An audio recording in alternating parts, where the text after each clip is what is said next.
La verdad es que el liberalismo apela a la libertad, que es un bien al cual yo creo que universalmente se le rinde bastante pleitesía, y me da la impresión que nadie quiere renunciar a la idea de que la libertad es importante, y eso significa que bajo el concepto de liberalismo se esconden las más variadas, distintas e irreconciliables a veces tendencias. Son muchos los que se dicen, se consideran liberales. Por cierto, los liberales clásicos, Locke Smith, Montesquieu, Jefferson, también John Stuart Mill, Dewey, Acton, Rawls, pero muchos otros también, los liberals norteamericanos, que son representantes de la izquierda, y la verdad es que entre muchos de estos pensadores liberales no hay ningún punto en común y muchas veces grandes contradicciones respecto a temas bien importantes, como por ejemplo los márgenes y las fronteras de la tolerancia, la legitimidad del estado de bienestar, los límites que debe tener, incluso respecto a las virtudes de la democracia. En unos casos es un concepto íntimamente ligado al capitalismo, a la economía de mercado, y en otros, como en Dewey, por ejemplo, que se define a sí mismo como liberal y que lo citan permanentemente como liberal, el capitalismo es el enemigo, y yo creo que por sobre todo hay un desacuerdo respecto a la naturaleza de la libertad que los liberales deben defender. Esto significa que el liberalismo es un concepto político muy difícil de definir. Isaiah Berlin decía que los historiadores han documentado al menos 200 maneras distintas de usar el término. Lo que yo voy a hablar hoy es respecto al liberalismo clásico. El liberalismo clásico, que es una filosofía, por así decirlo, limitada en sus objetivos, no es la gran ideología como podría ser el marxismo, que pretende tener respuestas ante todas las interrogantes, es limitado, es muy cauto, modesto en las bases metafísicas que tiene y que está asociado a los pensadores como Locke, Smith, Tocqueville, Hayek, Berlin, Popper, etc. Si tuviéramos que definir en un párrafo, digamos, cuáles son la esencia, bueno, primeramente de que la libertad negativa, y eso voy a entrar a explicar un poco la diferencia entre la libertad negativa y la libertad positiva, debe ser el eje central de la organización social, económica y política. Y en virtud de eso, es una filosofía que va a tender siempre a abogar el gobierno limitado, el imperio de la ley, el rule of law, siempre va a estar contra el poder arbitrario, discrecional. La propiedad, el derecho de propiedad privada es el principio fundamental en torno al cual surge el liberalismo, porque el derecho de propiedad es la primera defensa que los súbditos tienen en contra del poder creciente del monarca, que va aumentando sus atribuciones y sus prerrogativas a expensas de los señores por la vía de irse apropiando de su propiedad. Y por eso que en Magna Carta la petición más importante es el respeto a las propiedades de los varones que firman esa carta. Es una filosofía que tiene como eje central la idea de la responsabilidad individual por el propio destino.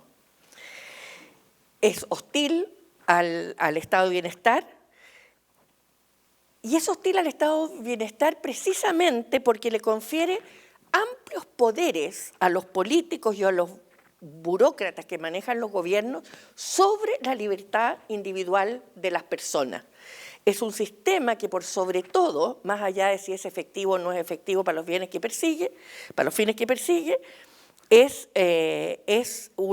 crea una tremenda asimetría de poder entre el gobierno y los gobernados. Y someten, por supuesto, al Estado en una dependencia completa para poder lograr su sobrevivencia, su prosperidad.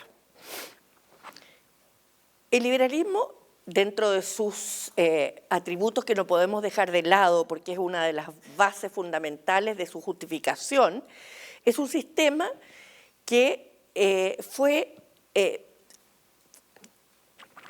primigenio en la capacidad de crear prosperidad económica. Es un sistema que por todas estas razones va a estar siempre contra la coerción gubernamental y es una protesta permanente en contra de la autoridad absoluta. Si los seguidores de Rousseau, si el socialismo ven que el gobierno es la forma de hacer el bien, el liberal, y lo decía Burke en una frase muy gráfica, los gobiernos pueden hacer algo para evitar el mal, pero no pueden hacer nada realmente para promover el bien. Entonces, básicamente, ¿de qué se trata? Se trata de tener a un individuo que es soberano sobre él mismo, es el dueño de sus talentos, de su propiedad, y la consecuencia lógica de esto es, como decía, la economía de mercado, el gobierno limitado, con gobiernos elegidos, y ya vamos a ver cuál es la relación entre democracia y liberalismo, y el rule of law. En este sentido, yo creo que el liberalismo, podríamos decir que no es un sistema enteramente intelectualmente riguroso que se manifiesta solamente de una forma institucional. Está comprometido con la democracia, es conceptualmente algo distinto, pero tienen una vinculación y una relación, pero es una democracia que no consiste nada más que en la regla de la mayoría, sino que es una democracia temperada por el Estado de Derecho, con un sistema económico basado en la empresa privada, con igualdad de oportunidades, siempre y cuando esta igualdad de oportunidades pueda coexistir sin interferencias desmedidas con la libertad de los empleadores, de los colegios, de las familias, etcétera, etcétera. En este sentido, es una igualdad de oportunidades parcial, por así decirlo, porque no aspira a igualar absolutamente las oportunidades, sino a entregar más oportunidades a las personas, por cuanto cualquier otro esfuerzo significaría una ingeniería social devastadora, porque para que pudiera garantizarse una igualdad de oportunidades real, habría que eliminar la familia de partida. El liberalismo es un fenómeno occidental propio de la modernidad y yo creo que desde Aristóteles en adelante el conflicto político permanente principal ha sido entre la autonomía que nosotros tenemos que tener y el control social. La pregunta fundamental de la teoría política, a mi juicio, es ¿cuán libre puedo ser? ¿Cuánta libertad personal tengo que yo sacrificar para vivir en sociedad por el hecho de vivir en sociedad? ¿Cuánta de mi libertad individual puede exigir la colectividad? La verdad que este dilema, la modernidad lo ha ido resolviendo decididamente en favor de la creciente autonomía personal. No es una lucha que no esté implícita en todos los conflictos políticos que hoy día dividen a los países, a las sociedades, etcétera, etcétera, pero la modernidad, el rasgo principal de la modernidad es la creación del individuo autónomo. Hay muchos factores que explican al liberalismo como la culminación de un largo proceso de emancipación del individuo de la servidumbre al grupo. que ha llevado en la modernidad a un relajamiento del control estricto que ejercieron sobre el ser humano la costumbre, la ley y la autoridad sobre su autonomía. Como les decía, es un movimiento esencialmente occidental que trata de proteger al hombre de las restricciones arbitrarias externas que impiden la realización de todo su potencial. Si nosotros pensamos el concepto de lo privado, la idea de la intimidad, de la privacidad, de relaciones personales sagradas por derecho propio, son ideas nuevas de la modernidad. Tal vez pueden remontarse al Renacimiento o a la Reforma en forma incipiente, pero son conceptos que vienen a consolidarse con la revolución liberal del siglo XVIII. Berlín decía que la privacidad es un proceso correlativo al surgimiento de la idea de la libertad individual. Y por eso considera que la privacidad es sacrosanta y hay una esfera privada inviolable.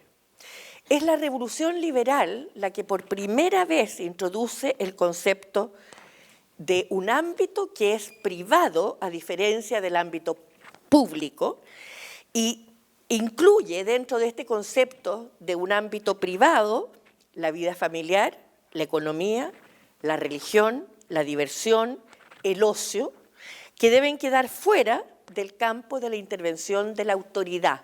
Son aspectos de la vida humana que no están sometidos a la soberanía nacional.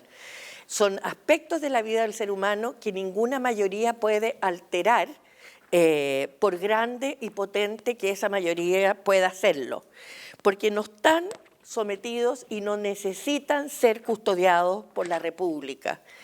Si ustedes piensan antes del siglo, de la modernidad, antes de la emancipación del individuo, todos estos aspectos estaban sometidos a la esfera pública. La religión estaba determinada por el monarca. Los matrimonios no eran el acto libre de dos personas que quieren contraer matrimonio, sino que tenían consideraciones económicas de alianzas de familia, donde el sentimiento era secundario en la decisión. Podía después nacer o no nacer, pero no era lo importante. Incluso es en la modernidad donde comienza a plasmarse esta idea de la privacidad en cambios de las casas, de la arquitectura, y comienza por primera vez una especialización funcional dentro de las casas que tienen como propósito resguardar la intimidad, la alcoba, el oratorio, la lectura silenciosa, personal e íntima. La revolución liberal no es fácil de concebir sin la invención de la imprenta. La invención de la imprenta da lugar a la posibilidad de eliminar el intermediario en la relación entre el individuo y la religión, crea la posibilidad de la segmentación religiosa, del pluralismo religioso dentro de Europa, lo que a su vez produce tremendas guerras atroces que en conjunto con el absolutismo del monarca que en ese momento se da, son condiciones, creo yo, que fomentan, inspiran este surgimiento de la idea de la tolerancia, la idea del respeto por los otros y la idea de que hay esferas personales que no deben estar sometidas a la autoridad del monarca. Uno puede discutir mucho y se ha discutido mucho qué es lo que es la modernidad, pero hay ciertos rasgos que yo creo que son universalmente reconocidos. La verdad es que, como vimos en la mañana, es en el siglo, a finales del XVII, comienzos del XVIII, que se produce una discontinuidad dramática, una metamorfosis global en la experiencia humana en comparación con sus antepasados. Esto que Gonzalo se refería en la mañana, que es la invención de este concepto que no estaba dentro de los anales del horizonte de lo posible, que es el crecimiento económico. Como ustedes vieron, la curva se mantiene más o menos estática, con leves variaciones, pero cada incremento del producto rápidamente era devastado por una mala cosecha, por una peste, por hambrunas, por guerras, etcétera, etcétera. Y ahí comienza el crecimiento económico, que por supuesto va a tener una correlación con el aumento demográfico que por primera vez se produce también, y que hay un aspecto de este crecimiento económico que a mi juicio no está suficientemente valorado, porque a mi juicio es uno de los ejes centrales del pensamiento liberal. Y es que con el crecimiento económico cambia la naturaleza misma de la riqueza. Si nosotros pensamos, antes del crecimiento económico, la riqueza estaba determinada en un 99% por la actividad agrícola, vale decir, por la tierra, y unos pocos instrumentos de labranza de la tierra. Y por lo tanto, era una riqueza determinada. ¿Qué significaba eso? En esencia, que existía un juego de suma cero entre los que tenían riqueza y los que no tenían riqueza. Porque si tú tenías riqueza, significaba que yo no podía tenerla. Era esa tierra, y por lo tanto había un concepto de justicia que podría haber justificado el quitarle a otro para poder tener. Pero todo eso pasa a ser completamente obsoleto con el crecimiento económico, que lo que nos viene a decir es que la riqueza no es estática, sino que la riqueza se crea. La riqueza es el producto del ingenio, de la creatividad, de la fábrica de alfileres de Adam Smith, y por lo tanto eso exige un ambiente de mucho mayor libertad para poder desatar la creatividad, la capacidad de innovación, etcétera, etcétera.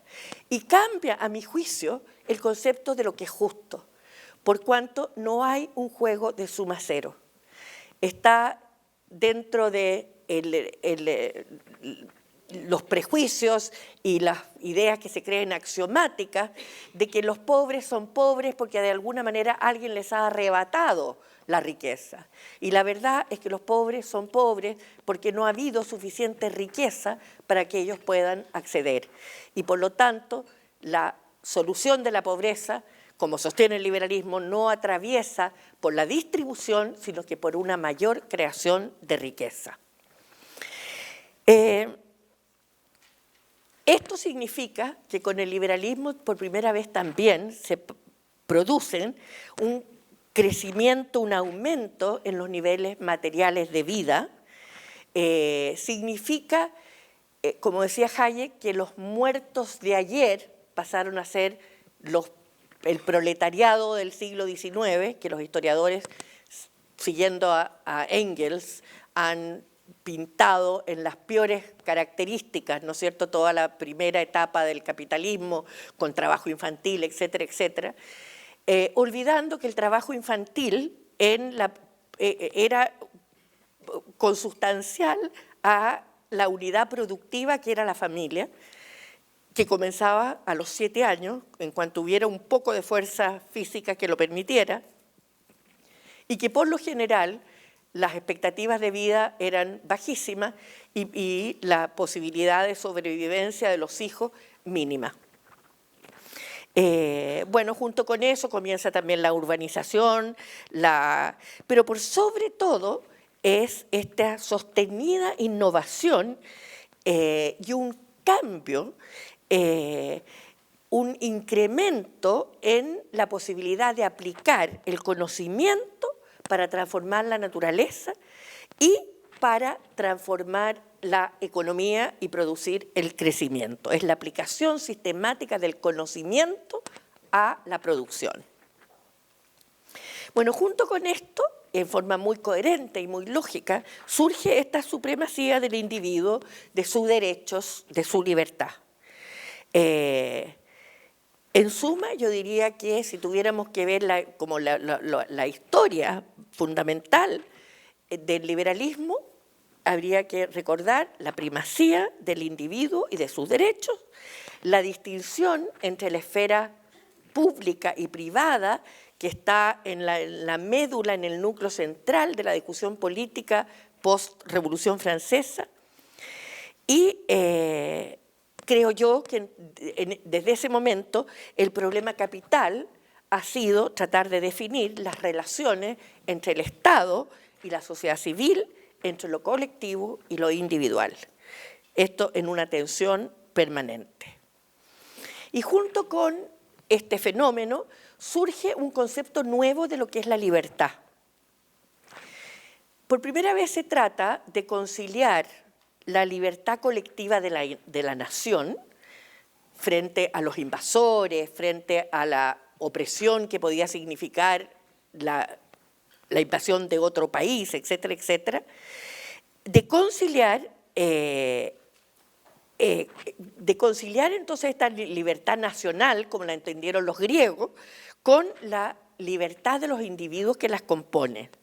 En la antigüedad, la libertad era inseparable de la participación activa en la vida de la ciudad, para algunos, obviamente, y en ese sentido se trataba más bien de una libertad colectiva, la libertad que el pueblo en su conjunto podía tener, pero que a su vez podía permitir la sujeción completa del individuo a la autoridad del grupo, incluida la intromisión en la vida privada. Y en la modernidad surge este nuevo concepto de libertad que, a mi juicio, Benjamin Constant es quien mejor lo define en su libro La libertad de los antiguos y los modernos.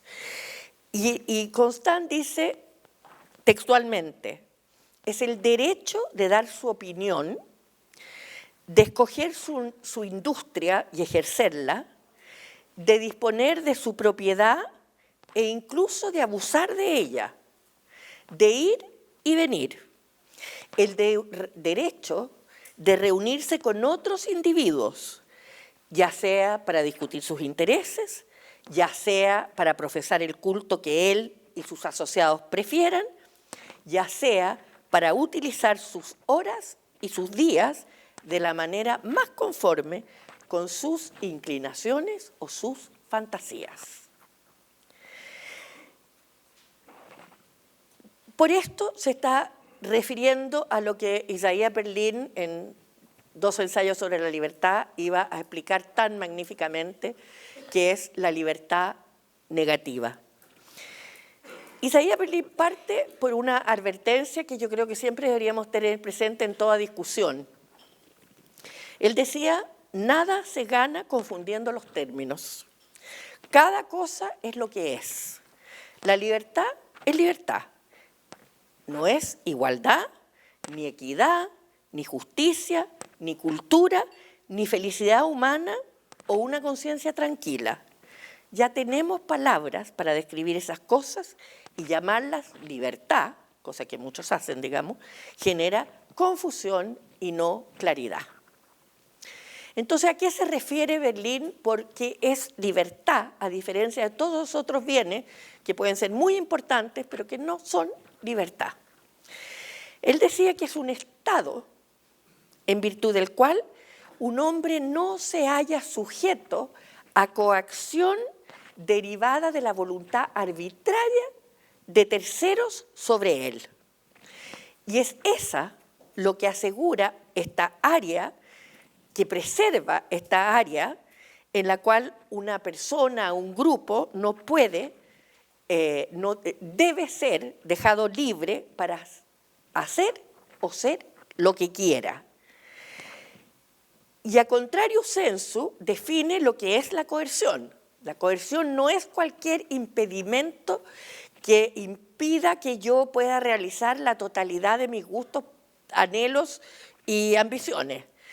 La coerción es la interferencia deliberada de otros seres humanos en las esferas en que yo quiero actuar.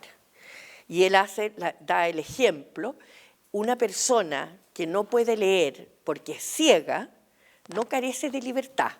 Es víctima de una injusticia, es víctima de una mala suerte, pero no carece de libertad.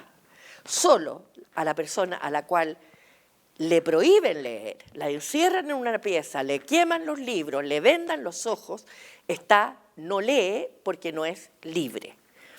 Y esto es tremendamente importante para distinguirlo de los conceptos de libertad que normalmente propone el socialismo y todas las ideologías colectivistas. Porque la idea de la libertad positiva que dice Berlín significa que yo no soy libre de la coerción, no soy libre de los impedimentos que los demás me imponen, yo soy libre para. Yo soy libre para siempre un objetivo supuestamente superior, específico, que me va a permitir a mí alcanzar la realización de los objetivos verdaderos que mi verdadero ser, aunque yo no lo vea, aspira a lograr.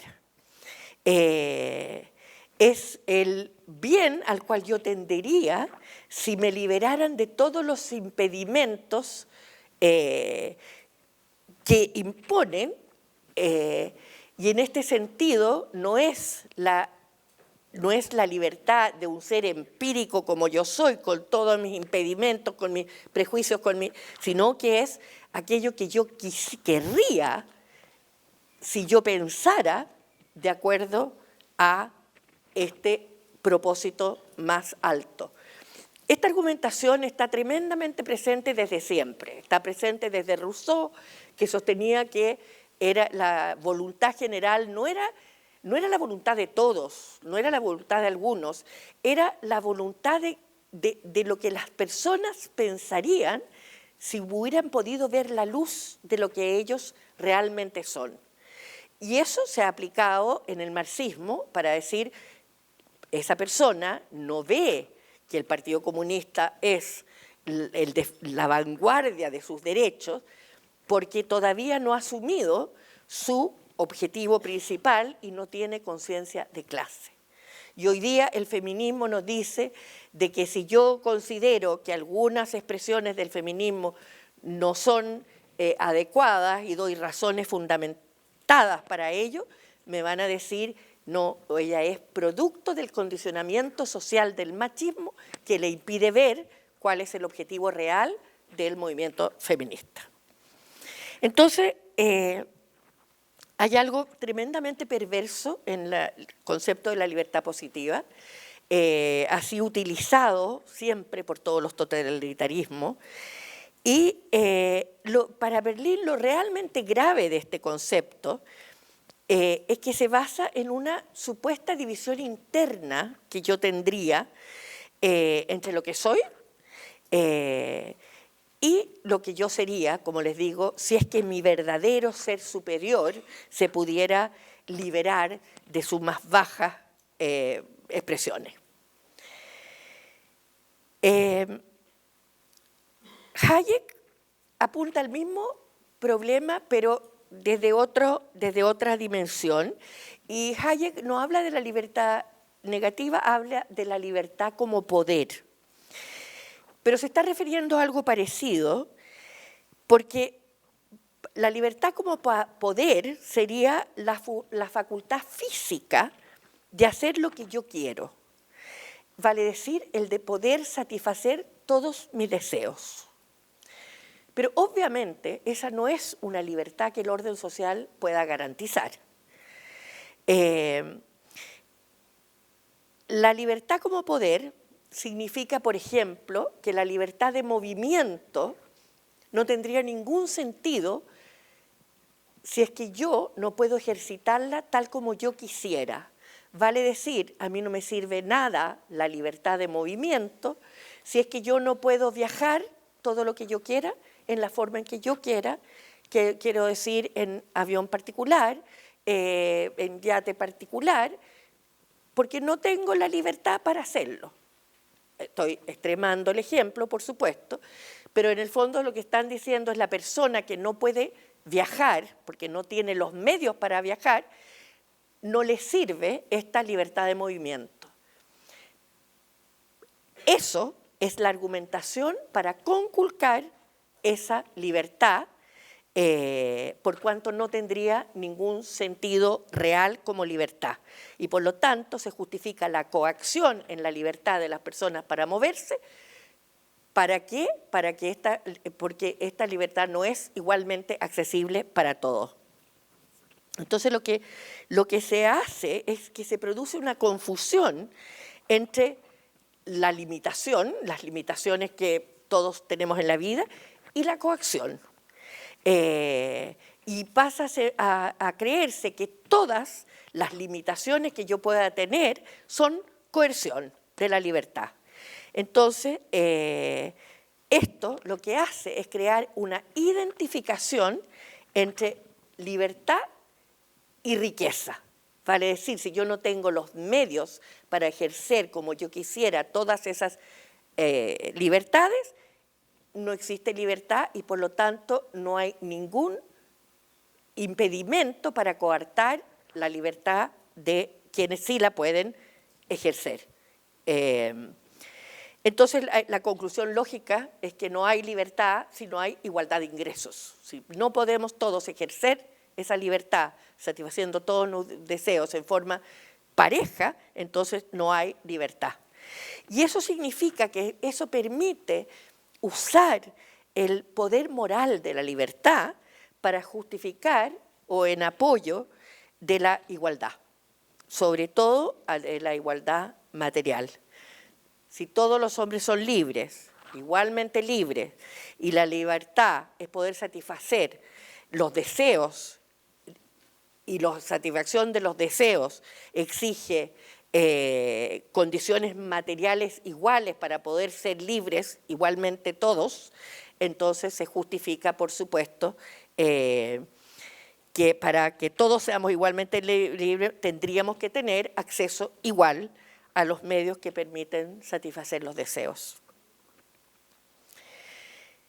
La libertad liberal es libertad negativa y la mayoría de los pensadores liberales abogan, por supuesto, por la existencia de una esfera de acción personal muy amplia de libertad individual negativa, no delimitada artificialmente, dentro de la cual nadie puede interferir sin incurrir en coerción indebida. Sin embargo, reconoce también la dificultad de definir en forma muy estricta cuál es el mínimo inviolable de esa área, porque las fronteras siempre se mueven, aunque siempre son muy definidas y todos sabemos cuando nos están infringiendo ese ámbito de libertad individual, pero es rígida y es más delimitada en lo que concierne a las libertades individuales, a los derechos individuales clásicos negativos. Libertad religiosa, de opinión, de expresión y al derecho de propiedad. Y si ustedes piensan, todas estas libertades hoy día están siendo amenazadas. Estas libertades hoy día son objeto de las grandes disputas políticas que estamos teniendo en todos los frentes. Y todos los pensadores liberales concuerdan de que estas áreas no deben limitarse al mínimo, sino, por el contrario, proponen el máximo de no interferencia que sea compatible con las demandas mínimas de la vida en sociedad. Y la vida en sociedad, por cierto, y no voy a entrar en eso porque eso es evidente, digamos, impone ciertas limitaciones. ¿Y por qué se considera que el principio rector fundamental de la sociedad, frente a la cual todo debe medirse, es la libertad? Y es sencillamente porque la coacción elimina al individuo como ser pensante que tiene un valor intrínseco, como dice Hayek, y hace de él un mero instrumento para los fines de otros. Bueno, detrás del liberalismo Hay una teoría del conocimiento que yo quisiera subrayar un poco.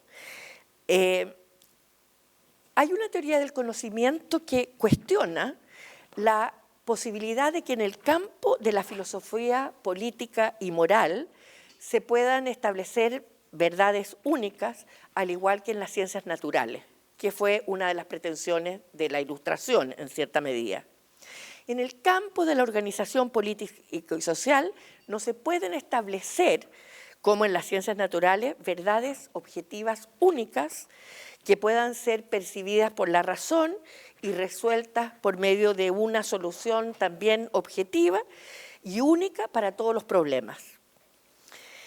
En otras palabras, la teoría del conocimiento subyacente al liberalismo no cree que todas las verdades puedan ser descubiertas por un ser racional y ser demostradas, de modo de que todo ser racional no pueda sino aceptarlo.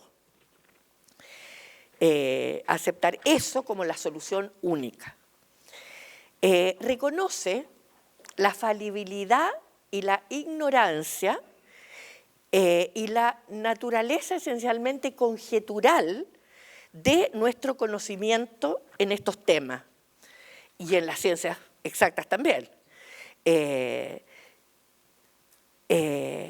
Y constata también que en los planes que nosotros hacemos siempre hay consecuencias no deseadas ni previstas. En este sentido, es una teoría del conocimiento que es esencialmente anticonstructivista. No se puede crear un orden social perfecto, porque en el ámbito de la construcción social no podemos más que a incursionar por medio del trial and error en la búsqueda de soluciones parciales y tentativas a los problemas que nos aquejan.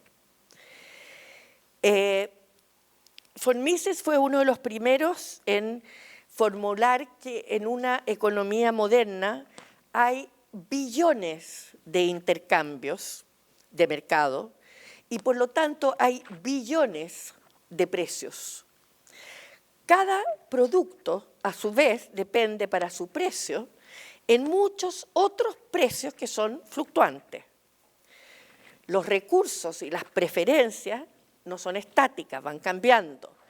Y por lo tanto, la estructura de precios relativos está en presente cambio de acuerdo a las preferencias que se vayan materializando. En otras palabras, sin que el mercado establezca los precios, no hay cómo saber de la escasez. Hayek perfecciona esta teoría al darse cuenta que no solo los precios son imposibles de establecer, los recursos existentes y la infinidad de usos a que pueden ser destinados no son conocidos por nadie. Y entonces, para Hayek, el rol del mercado es economizar el recurso más escaso que nosotros tenemos, que es el conocimiento humano. Y en este sentido, el mercado, como parte esencial del liberalismo, es por sobre todo un instrumento epistemológico, es un instrumento que nos permite conocer, tener la información que está dispersa en toda la humanidad completa y que es transmitida a través de los mercados, y eso hace disponible para uso general toda esta información que es transmitida precisamente a través de la señal de precios. Entonces, como dice Hayek, al hacer suya una filosofía de la ciencia específica, el margen que separa el conocimiento de la ignorancia es creciente en el tiempo y aumenta en la medida en que la ciencia avanza. Y por lo tanto no podemos pretender un control comprensivo de todas las actividades humanas. Entonces, la teoría liberal se diferencia de otras porque reconoce esta ignorancia, pero no solamente reconoce la ignorancia general, sino que es la única filosofía que hace extensiva esta ignorancia y considera objetivamente ignorantes también a los sabios. Por eso es que dentro del pensamiento liberal se considera que nadie, ninguna autoridad, por sabia que sea, por mayoritaria respaldo que tenga, puede decidir mejor que el individuo mismo qué es lo que a él le conviene, porque ni siquiera el más sabio es capaz de tener toda la información que sí se puede manifestar en un intercambio libre. Entonces, yo creo que la justificación última e incontrastable del liberalismo es precisamente epistemológica, en el sentido de que nos provee con la información necesaria para usar de la mejor forma posible los recursos escasos que existen en la sociedad. Ahora, hay otra dimensión, y con esto termino para dejar tiempo para las preguntas. Hay otra dimensión del liberalismo que a veces no se enfatiza suficiente y que para mí tiene que ver con la dimensión ética. El liberalismo, creo yo, que por sobre todo se refiere al problema de la responsabilidad personal. Yo siempre digo que yo he dedicado mucho tiempo de mi vida a defender las ideas de la libertad y no lo he hecho realmente por la eficiencia económica, no lo he hecho para que los ricos sean más ricos, lo he hecho bajo un imperativo moral. Yo tengo el convencimiento que es la única filosofía que permite escoger entre diferentes opciones y que solamente en el uso de la plena libertad individual una persona puede comportarse en forma moral y ejercitar la virtud. Porque en la compulsión, en la coerción, no hay solidaridad, como nos dicen, no hay generosidad, no hay virtud alguna, es moralmente neutra.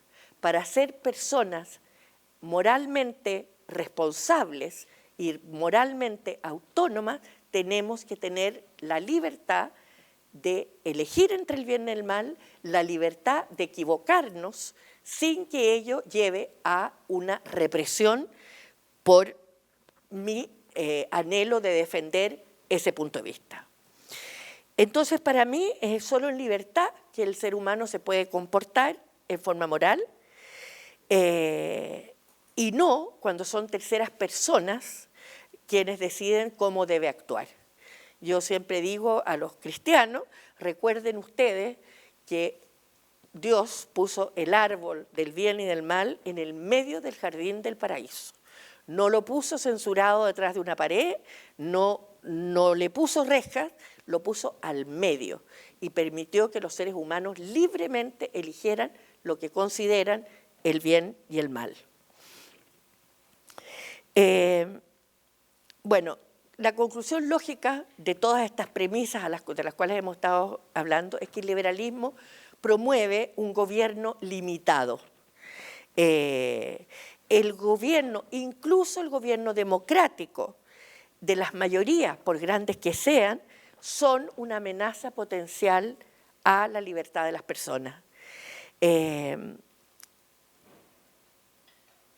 Yo creo que el ser humano se ha debatido históricamente, parece que estamos en el tiempo, sí, entre dos instintos en permanente tensión, pero que son mutuamente necesarios.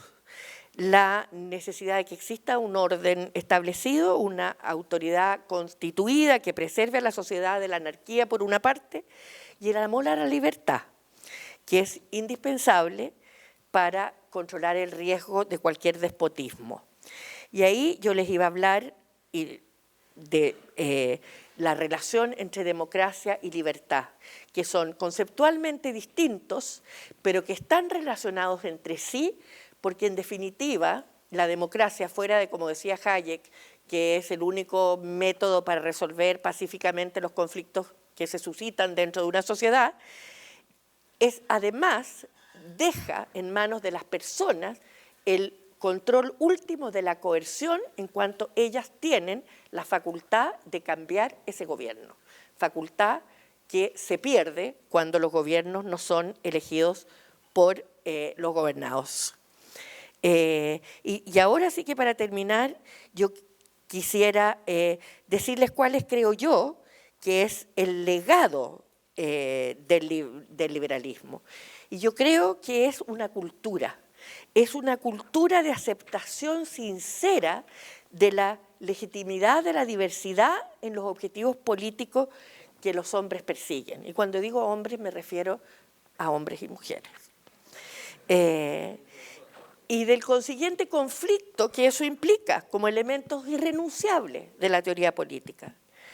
Yo creo que significa una cultura que respeta las formas más primigenias pero más relevantes, de la libertad de las personas, que es la libertad negativa, de modo que ellas puedan ser o hacer lo que ellas deseen sin coerción de terceros. Y yo creo que es una cultura donde prima una cierta humildad para reconocer las limitaciones en nuestra capacidad para percibir en la mayoría de los campos verdades únicas e inamovibles. Implica la modestia para no imponer a otros por la fuerza y la coerción concepciones respecto al bien que no son las suyas, y el rechazo vehemente a toda forma y justificación de la coerción y la valoración de la crítica intelectual rigurosa, a la cual hoy en día se le está pidiendo además coraje para defenderse, porque está profundamente asediada, y eso va a ser el tema de conversación tal vez en el próximo bloque, está profundamente asediada por movimientos que tienen como fin último censurar y condicionar lo que las personas piensan, lo que hablan, lo que sienten, etcétera, etcétera. Muchísimas gracias y abrimos el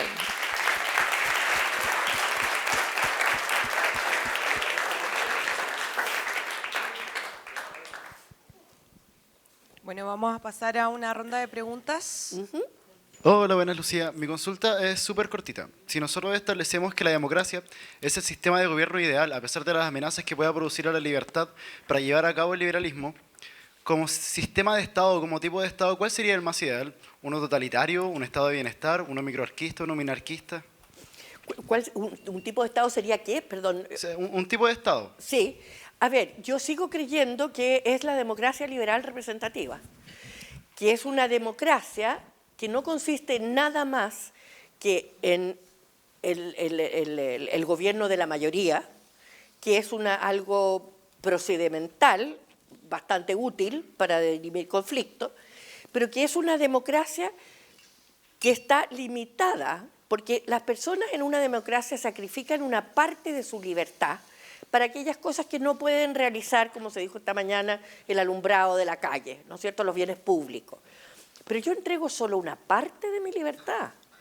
Yo siempre digo, yo no le he entregado a ningún parlamentario la facultad para decidir qué es lo que yo como, cuánta sal le pongo a la comida, ni muchas otras cosas que pretenden regular. Entonces es una soberanía limitada que no decide ni cómo yo me visto, ni cómo yo hablo, ni cómo yo pienso, ni la religión que tengo, ni cómo la ejerzo. Y es un reino de la mayoría, entonces limitada por los derechos de Locke, que son estos derechos negativos, y limitada por la separación de poderes y por todo un sistema de contrapesos y checks and balances.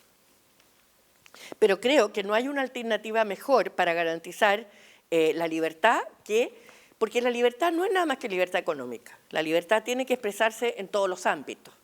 Y eso la verdad es que quien mejor lo garantiza es la democracia. Pero sí exige una defensa permanente de los derechos individuales y de ejercerlos, como decía ahora, además con coraje. Gracias. Bien, hubo algo que mencionó apenas empezó la charla que a mí me llamó mucho la atención, y es que existen más de 200 definiciones sobre liberalismo. Más adelante menciona, no me acuerdo si era Berlín quien lo dijo o quién, que nada se gana confundiendo los términos y que la libertad es libertad. Sí. Entonces, ¿esto quiere decir que hay ciertos, de entre estos 200 tipos de liberalismo, habrá liberalismos que en realidad no son válidos? ¿O A todos ver, son pero, válidos de cierta forma? Yo no sé si no soy quien para decir qué es lo que es válido y qué es lo que no es válido, pero no son lo mismo y son contradictorios. A ver, hay mucha gente que sostiene que en Chile no hay verdadera libertad porque no hay igualdad, o que la mala distribución del ingreso implica que no hay libertad. Pero están hablando de una libertad que no es la libertad del liberalismo clásico del cual yo estaba hablando. Es una libertad positiva que le da un contenido específico en que las personas en el fondo son libres solo si son iguales. En circunstancias que el liberalismo clásico lo que hace es decir, la libertad no tiene un contenido. La libertad es que a mí me dejen hacer lo que yo quiera. No hay un propósito que otros definan para mí. Entonces, claro, en estas 200 acepciones hay definiciones que Adam Smith se revolcaría en la tumba, y Hayek, y Popper, y todo.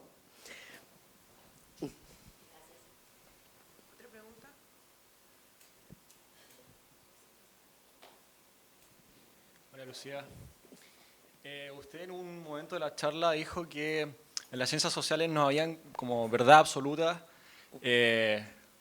como así, ¿sí? En las ciencias exactas.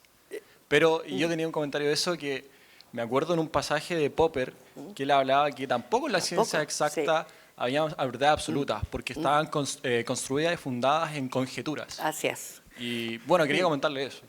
Toda la razón. Y después, al hablar de la teoría del conocimiento, dije específicamente, ni siquiera en las ciencias naturales. Lo que pasa es que, a ver, hay un estado de la conjetura en las ciencias exactas que nos permitirían afirmar hoy día, lo que no quiere decir de que no pueda ser refutado, como diría Popper, que existe la ley de gravedad, ¿no? Pero en las ciencias sociales ni siquiera hay esas leyes tan inamovibles.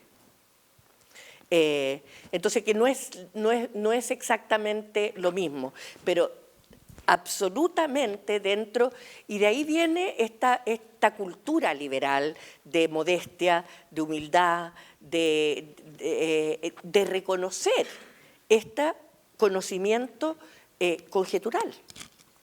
O sea, yo no entiendo un liberalismo que no haga suyo la conjeturalidad del conocimiento.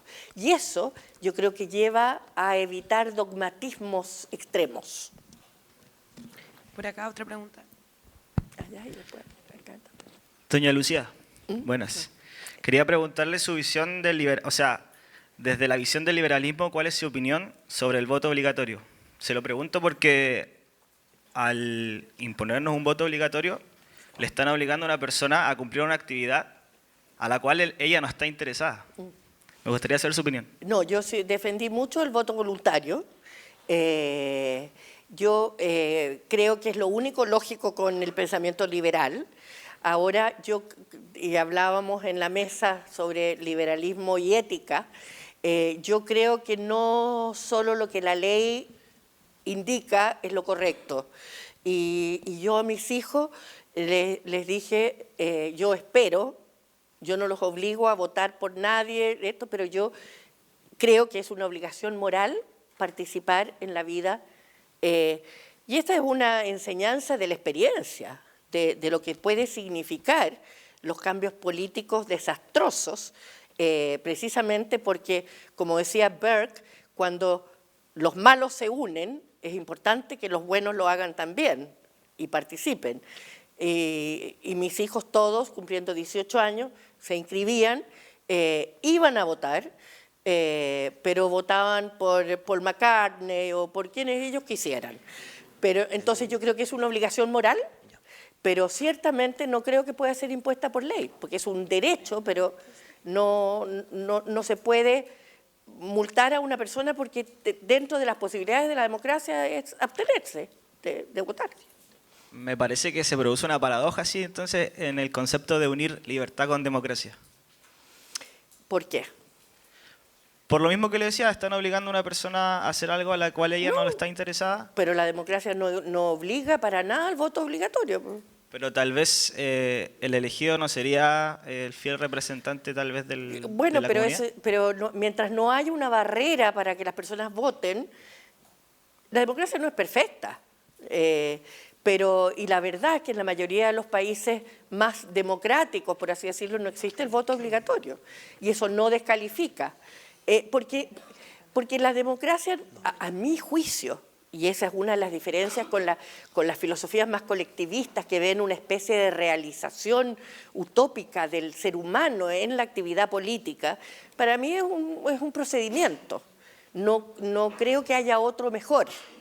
¿Por qué? Porque me permite a mí deshacerme del gobierno malo.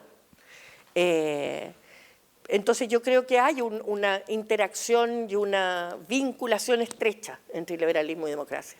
Yo estoy de acuerdo con usted, pero ¿usted cree que sería posible volver al voto voluntario? ¿Tenemos voto voluntario? O sea, ¿cómo? Tenemos voto voluntario nosotros. Eso, inscripción automática. Ah, no estaba confundido. Bueno, muchas gracias.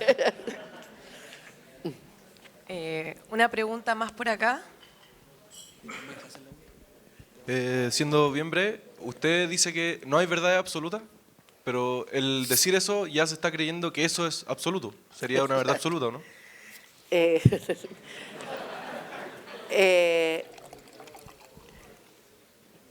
A ver, primero que todo, yo no he dicho que no haya verdades absolutas. Yo he dicho que en el campo de la filosofía política, creo yo que no hay verdades autoevidentes que puedan ser conocidas en forma inequívoca por todos aplicando la racionalidad o la metodología de las ciencias sociales.